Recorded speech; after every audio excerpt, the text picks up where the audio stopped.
Olá, pessoal. Vamos voltar mais uma vez aos nossos estudos sobre o artigo 5º. Vamos agora ao inciso 39. Não há crime sem lei anterior que o defina, nem pena sem prévia cominação legal. Bem, por esse princípio constitucional, nós temos que uma pessoa só pode ser responsabilizada, condenada por um determinado crime, se existir uma lei anterior à prática desse crime que o torne delituoso, que considere aquele ato praticado como sendo um crime. E uma pessoa só pode ser punida se existir uma lei anterior que defina a pena. Em algumas situações, a Constituição Federal menciona que determinados atos são considerados crimes. Entretanto, não existe uma pena prevista para determinado ato. Vou dar um exemplo. Em 1988, a Constituição Federal passou a prever que racismo é crime inafiançável e imprescritível, sujeita a uma pena de reclusão nos termos da lei. Quando ele diz que é inafiançável e imprescritível e sujeita a uma pena de reclusão, ele já está deixando claro que é crime. Agora, ele diz que a pena será definida posteriormente por meio de uma lei. Então, nós temos uma atitude que, se cometida, é considerada crime, mas que ainda não tem uma pena definida para esse ato.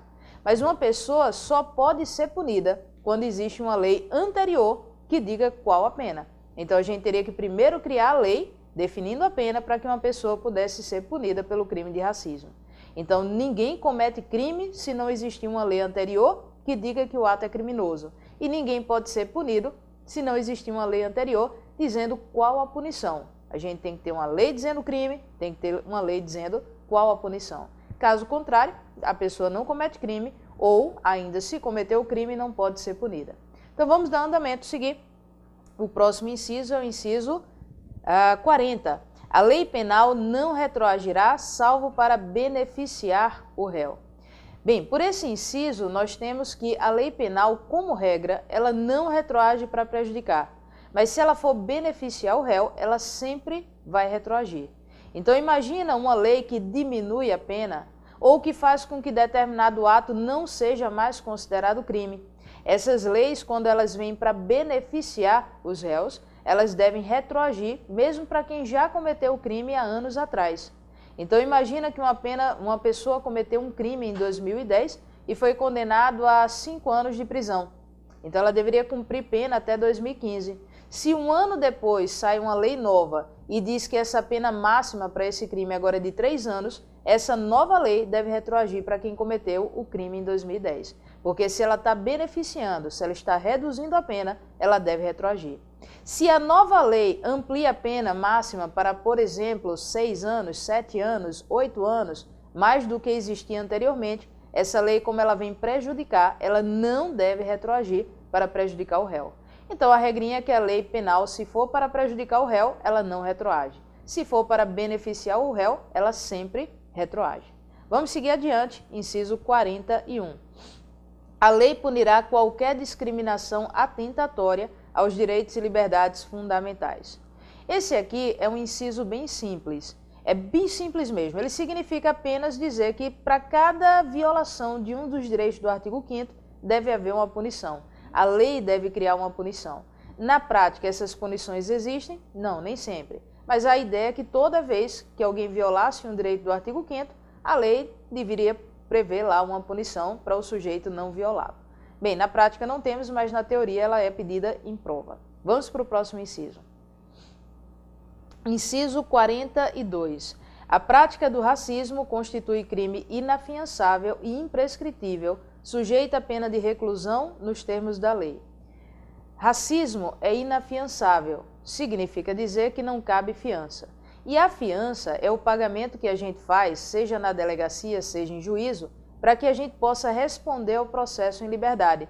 Bem, no crime inafiançável não é possível pagar para responder ao processo em liberdade.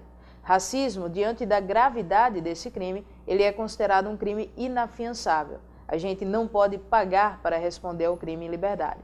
Além disso, é imprescritível, ou seja, não prescreve nunca. E a prescrição em direito penal, ela está ligada à capacidade punitiva do Estado. Então, quando a gente diz que um crime prescreve, por exemplo, em 10 anos, a gente está dizendo que o Estado tem capacidade para procurar a pessoa, processá-la e puni-la por 10 anos. Mas se o Estado não consegue encontrar essa pessoa, ou processá-la ou puni-la em 10 anos, ele não pode mais processá-la ou puni-la. Então é a capacidade punitiva do Estado. Quando a gente diz que o crime é imprescritível, é porque o Estado ele nunca vai perder a capacidade punitiva sobre quem cometeu esse crime. Então, uma pessoa que cometa um crime de racismo hoje, em 2015, e só foi encontrada, por exemplo, daqui a 10, 15, 20 anos, ela ainda pode ser processada, ela pode ser punida. Até se ela foi encontrada 50 anos depois, ela ainda pode ser processada, pode ser punida. Isso porque o racismo é um crime imprescritível, ele não prescreve nunca. O Estado sempre vai ter capacidade de punir aquelas pessoas que cometerem crime de racismo. No finalzinho ele diz que o racismo é sujeito a uma pena de reclusão nos termos da lei. Primeiro, pena de reclusão ela é uma pena mais rigorosa do que a pena de detenção. E ela é uma pena que pode se iniciar em regime fechado, do que a detenção que já começa em regime semiaberto ou regime aberto. Então notem que já é uma pena bem mais rigorosa do que a pena de detenção. E devido à gravidade desse crime, a punição para o crime de racismo é uma punição com pena de reclusão. É uma pena que pode se iniciar já em regime fechado. Além disso, notem que a Constituição não estabelece qual a pena. Ele diz que é sujeito a uma pena de reclusão nos termos da lei. Então ele determina que se crie uma lei posteriormente que regulamente a pena para um crime de racismo. Isso porque a Constituição, em inúmeros incisos, ele menciona que tal ato é considerado criminoso, mas não estabelece a pena, porque para a gente alterar a Constituição Federal, o procedimento ele é muito rigoroso. Depois a gente vai comentar com mais calma, mas uma emenda constitucional tem que ser aprovada nas duas casas, Câmara dos Deputados e Senado Federal, em 2 turnos de votação e por maioria de 3/5 dos votos dos respectivos membros. E com uma ressalva, é que o artigo 5º é considerado cláusula pétrea, ou seja, não poderia ser retirado nem mesmo por emenda constitucional. Se a Constituição ela fixa a pena na própria Constituição, ela vai tornar a pena ou inalterável, em caso de uma cláusula pétrea, ou vai tornar a pena muito complicada de ser modificada. E o direito ele é muito dinâmico. Então, coisas que há anos atrás eram gravíssimas, hoje são consideradas leves. Coisas que há anos atrás eram consideradas leves, hoje são consideradas graves. E a gente tem que ter essa mobilidade para alterar a pena, aumentando a pena ou diminuindo a pena, caso ela seja considerada um crime mais grave ou um crime mais leve. Vou dar um exemplo bem claro disso. Até pouco tempo atrás, em 2005, adultério era considerado crime. Mas hoje o adultério já não é uma conduta tão grave que justifique estar no Código Penal. Então nós modificamos o Código e ele deixou de ser crime. Quando a gente fixa crimes e penas na Constituição, para alterar é muito complicado e às vezes é até impossível. Então a Constituição ela arrisca dizer que algumas coisas graves são crimes, mas ela não fixa a pena. Então ela deixa a critério de uma lei posterior criar a pena. E essa lei ela vai poder ser modificada a qualquer momento pelo Congresso Nacional para ampliar a pena ou reduzir a pena. Bem, a única coisa que pode pegar a gente nesse inciso é o conceito de racismo. É que existe uma dúvida muito grande do que é racismo e do que é injúria racial. A gente passou agora recentemente por alguns episódios tristes na história do Brasil, em que, por exemplo, chamaram um jogador de futebol de macaco, atiraram uma banana para um jogador de futebol. Então, esses episódios, eles não são considerados racismo, eles são considerados injúria racial. Na injúria, prevista no artigo 140 do Código Penal, nós temos lá que é crime imputar a alguém uma qualificação desonrosa. Então, se alguém chama o vizinho de corno, a vizinha de prostituta, isso é um crime de injúria. Só que a pena ela é muito leve, ela é de alguns meses de detenção apenas, e aí ninguém acaba sendo preso por um crime de injúria. Então, eles criaram uma espécie de injúria qualificada, onde a pena ela é maior. E na injúria qualificada, diz lá a Constituição que quando a gente imputar a alguém uma qualificação desonrosa por causa da cor, por causa da raça, da etnia, do credo religioso, por exemplo, aí a pena vai ser elevada, que é o que a gente chama de injúria qualificada. Quando essa injúria ela é cometida em detrimento da cor, especificamente, aí a gente tem a injúria qualificada que a gente chama de injúria racial.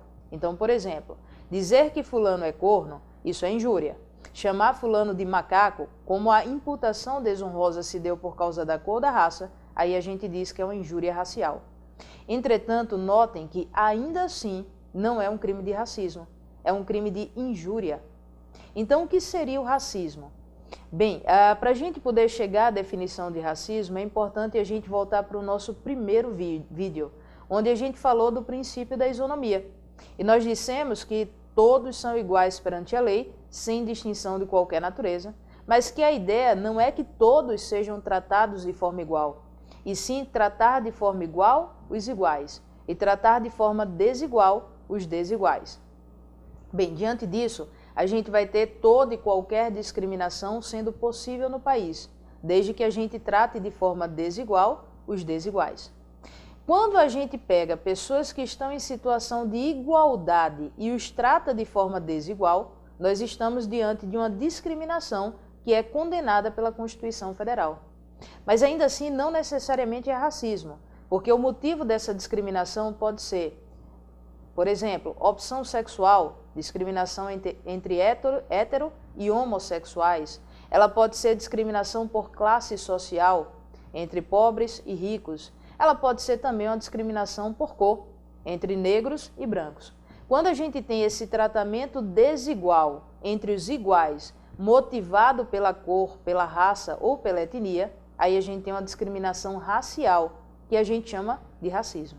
Então vamos dar um exemplo agora, clareando o que a gente está explicando. Primeiro, se alguém chama outra pessoa de macaco, é injúria, isso é um xingamento, não é um tratamento desigual.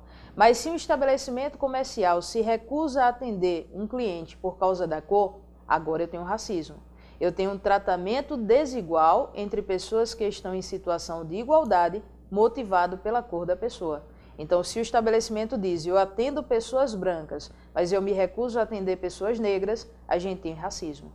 E lembrando que racismo é crime inafiançável, racismo é crime imprescritível e racismo está sujeito à pena de reclusão nos termos da lei. Então, é um crime gravíssimo, é cláusula pétrea, então não pode ser retirado da Constituição Federal. Racismo é considerado crime e não vai deixar de ser enquanto a Constituição de 88 estiver em vigor. Então vamos seguir adiante no próximo inciso. Nós temos aí o inciso 43, que diz que a lei considerará crimes inafiançáveis e insuscetíveis de graça e anistia a prática da tortura, o tráfico ilícito de entorpecentes e drogas afins, o terrorismo e os crimes definidos como crimes hediondos, por eles respondendo os mandantes, os executores e os que, podendo evitá-los, se omitirem. Bem, notem que a nossa Constituição fala de 4 espécies de crime: terrorismo, tortura, tráfico ilícito de entorpecentes e drogas afins e os crimes hediondos. Primeira coisa que eu quero salientar é que crime hediondo não é necessariamente o crime horrível, o crime horrendo, aquele crime terrível, com grau de violência imenso, não necessariamente. Os crimes hediondos são aqueles crimes que estão listados na lei de crimes hediondos como tal. Por exemplo, homicídio qualificado, o estupro, a extorsão mediante sequestro, são crimes que estão listados na lei de crimes hediondos. Então, a regra para essas 4 modalidades de crimes vão ser as mesmas pela Constituição. É muito comum cair em prova dizendo que tortura, que tráfico ilícito de entorpecentes e drogas afins e terrorismo são considerados crimes hediondos. Errado. Esses crimes não estão listados na lei de crimes hediondos. Entretanto, a Constituição Federal deu a elas o mesmo tratamento que deu aos crimes hediondos. Então, é possível dizer que tortura, tráfico ilícito de entorpecentes e drogas afins e o terrorismo são crimes equiparados aos crimes hediondos. Mas não é correto dizer que eles são crimes hediondos, mas sim equiparados, receberam o mesmo tratamento. Então, essas 4 modalidades de crimes, de acordo com a Constituição, elas são insuscetíveis de graça e anistia e são inafiançáveis. O inafiançável, acabamos de falar, é quando aquele crime não cabe fiança, quando a gente não pode pagar para responder ao processo em liberdade. Notem que a Constituição não disse que esses crimes são imprescritíveis. E é muito comum, a questão que mais cai em prova é essa, dizendo que são inafiançáveis e imprescritíveis a tortura, o tráfico ilícito de entorpecentes e drogas afins, o terrorismo e os crimes definidos como hediondos. Errado. Eles não são imprescritíveis, eles são inafiançáveis e insuscetíveis de graça e de anistia. Bem, vamos definir então o que é graça e o que é anistia. Tanto a graça como a anistia são formas de perdão por um crime cometido. Então, aquelas pessoas que estão cumprindo pena por um determinado crime, quando perdoadas, são colocadas em liberdade. Entretanto, existe uma pequena distinção entre a graça e a anistia. Primeiro, a graça ele é um perdão concedido pelo presidente da República, mediante decreto. Então, eles fazem um decreto para pessoas que cumprirem determinados requisitos serem perdoadas. E detalhe, uma vez que essa pessoa está cumprindo pena, uma vez beneficiada pela graça, ela deve ser colocada em liberdade, ou seja, extingue a sua punibilidade. Mas ela é colocada em liberdade com antecedentes criminais, porque ela continua a existir o crime que ela cometeu. Entretanto, vai haver uma extinção dessa punibilidade. Quando a gente fala de anistia, o perdão agora é coletivo. Ele é concedido por lei. E lei é feita pelo Congresso Nacional e não pelo Presidente da República. Então, a anistia é um perdão coletivo que é feito por lei. E tem mais uma diferença, é que quando a pessoa é anistiada, vai extinguir a punibilidade, mas também vai ser extinto o próprio crime. Logo, a pessoa que estava cumprindo pena, ela é colocada em liberdade sem antecedentes criminais, como se ela nunca tivesse cometido aquele crime na sua vida. Já na graça, a pessoa é colocada em liberdade com antecedentes criminais, certo? Então, os dois são formas de perdão, mas é um pouquinho diferenciado, um dado pelo Presidente da República, extingue a punibilidade, o outro concedido por lei, extingue a punibilidade e também o próprio crime. Notem que terrorismo, tráfico ilícito de entorpecentes e drogas afins, tortura e os crimes definidos como crimes hediondos são crimes que não podem ser perdoados, que são insuscetíveis de graça e de anistia, e também são crimes inafiançáveis. E se a gente voltar na redação do artigo, a gente vai ver mais um detalhezinho, que a Constituição, bem no finalzinho, ela determina que responde por esse crime os mandantes, os executores e aqueles que poderiam ter evitado, porém se omitiram. Bem, em regra no Brasil, quem manda cometer o crime, o mandante do crime, ele responde. Em regra no Brasil, o executor do crime responde. Mas a regra no Brasil é que o terceiro que sabia do crime, mas se omitiu, não responde. Ele só responde em algumas situações previstas em lei e nessas situações que a Constituição prevê. Então, por exemplo, vamos pegar um crime hediondo, como um homicídio qualificado. A pessoa que mandou matar responde. A pessoa que executou o homicídio responde. E aquela terceira pessoa que sabia que o homicídio seria cometido e se omitiu, não fez nada para impedir, ela responde também. Uma tortura, a pessoa que torturou responde, que é o executor. A pessoa que determinou a tortura, que mandou torturar, responde, é o mandante. E o terceiro, que sabia que alguém estava sendo torturado e não fez nada, não denunciou a polícia, não fez nada, ele também responde. Agora, lembrando que cada um responde na medida da sua culpabilidade. Pessoas que agiram com a culpa maior vão ter uma punição maior. Pessoas que agiram com a culpa menor vão ter uma punição menor. Mas todos respondem nesses 4 tipos de crime: tortura, terrorismo, tráfico ilícito de entorpecentes e drogas afins e crimes reconhecidos como crimes hediondos. Vamos adiante. Vamos começar agora no próximo inciso. Inciso 44. Constitui crime inafiançável e imprescritível a ação de grupos armados, civis ou militares contra a ordem constitucional e o Estado democrático. Bem, mais uma vez aqui, um resquício da nossa ditadura de 64. Conforme a gente já falou, o Brasil teve um golpe militar em 1964 e nós tivemos aí pouco mais de 2 décadas de ditadura militar. E a Constituição de 1988 foi a primeira Constituição democrática pós-ditadura.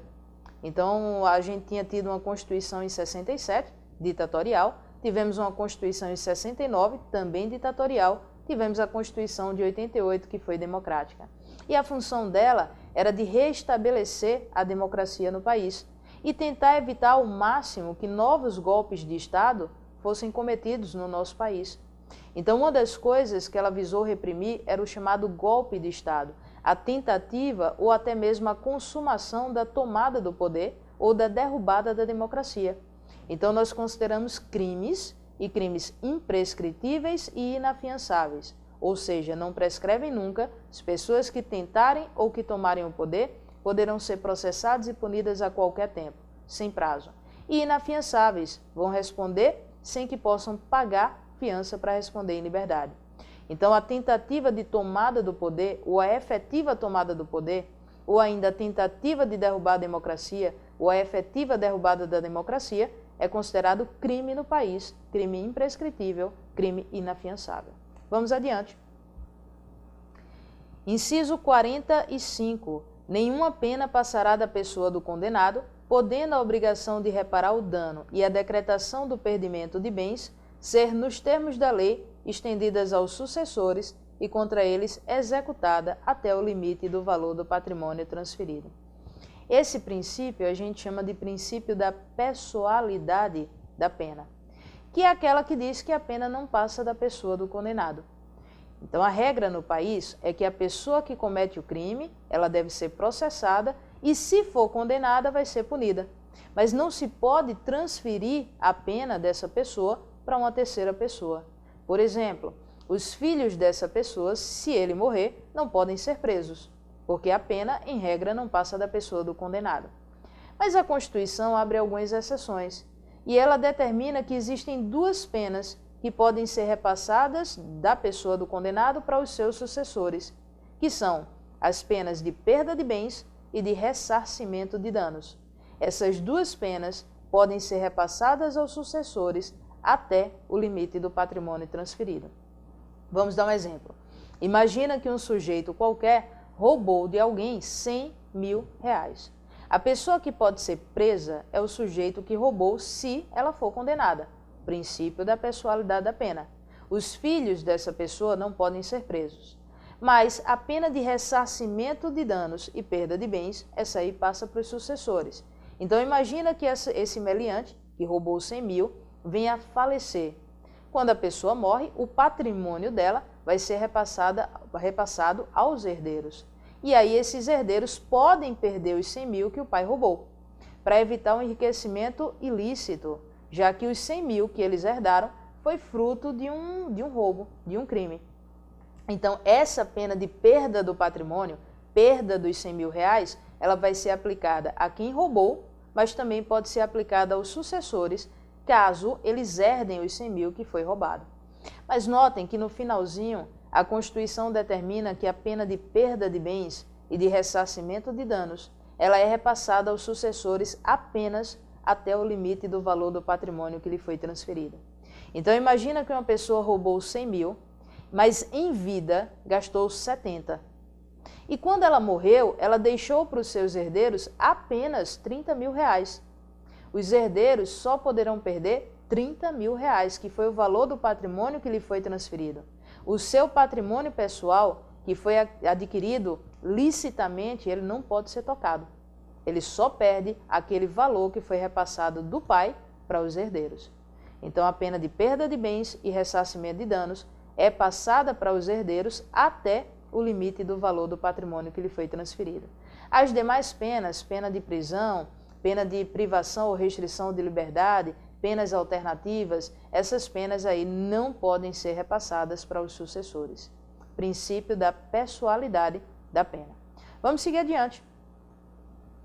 O inciso 46. A lei regulará a individualização da pena e adotará, entre outras, as seguintes.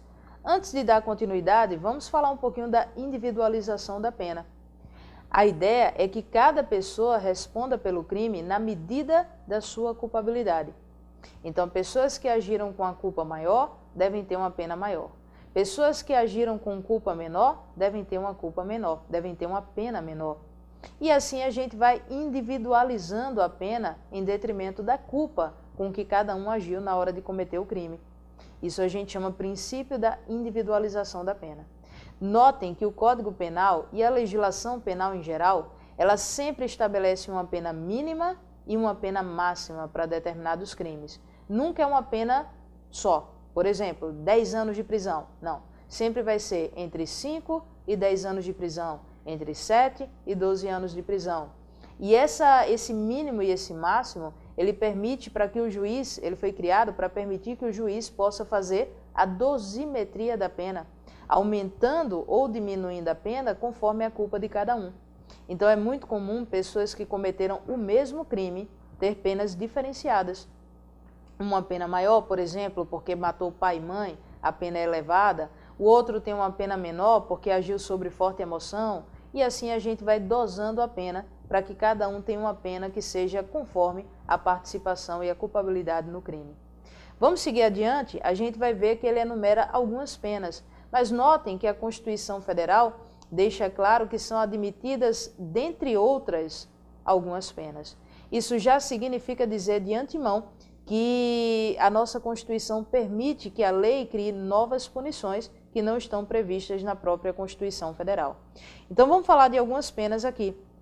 Ele fala pena de privação ou restrição de liberdade. Essas penas são penas que colocam o sujeito na prisão, seja em regime fechado, seja em regime semiaberto ou em regime aberto. Mas o sujeito vai ser colocado na prisão. A segunda pena é a pena de perda de bens.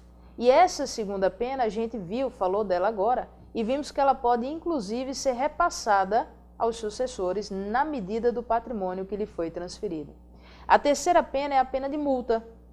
E a multa, ela quase sempre vem combinada com outra pena. Então, por exemplo, tantos anos de prisão e mais tantos dias multa, onde ele vai pagar uma multa aliado à sua pena de prisão. A quarta pena é a prestação social alternativa. Essa aqui, ela é importantíssima no Brasil porque ela é uma das melhores penas para ressocializar o indivíduo quando ele apresenta baixa periculosidade. Então, por exemplo, pessoas que foram presas porque picharam muros de uma rua, eles podem ser condenados a serviços sociais para pintar muros pichados de uma determinada rua, de determinado bairro. A função da pena não é só punir, mas sim ressocializar, para evitar que essas pessoas elas venham a reincidir naquele determinado crime. E a nossa última pena é a de suspensão ou interdição de direitos. Inclusive, essa pena vem sendo muito utilizada no Brasil com a questão de pessoas que são pegas em blitzes, em bafômetros, e são pegas dirigindo embriagadas. Uma das penas que a gente adota nesses casos é a de suspensão do direito de dirigir. Então, a gente está diante de uma pena de suspensão de direitos. Então, notem que existem outras penas, afora as penas que a Constituição Federal enumerou. E essas penas elas devem ser sempre aplicadas em detrimento do princípio da individualização da pena, conforme a culpabilidade com que cada um agiu naquele determinado crime. Bem, pessoal, nós vamos parando esse vídeo por aqui, mas logo em seguida a gente retorna com mais um estudo sobre o artigo 5º. Até a próxima!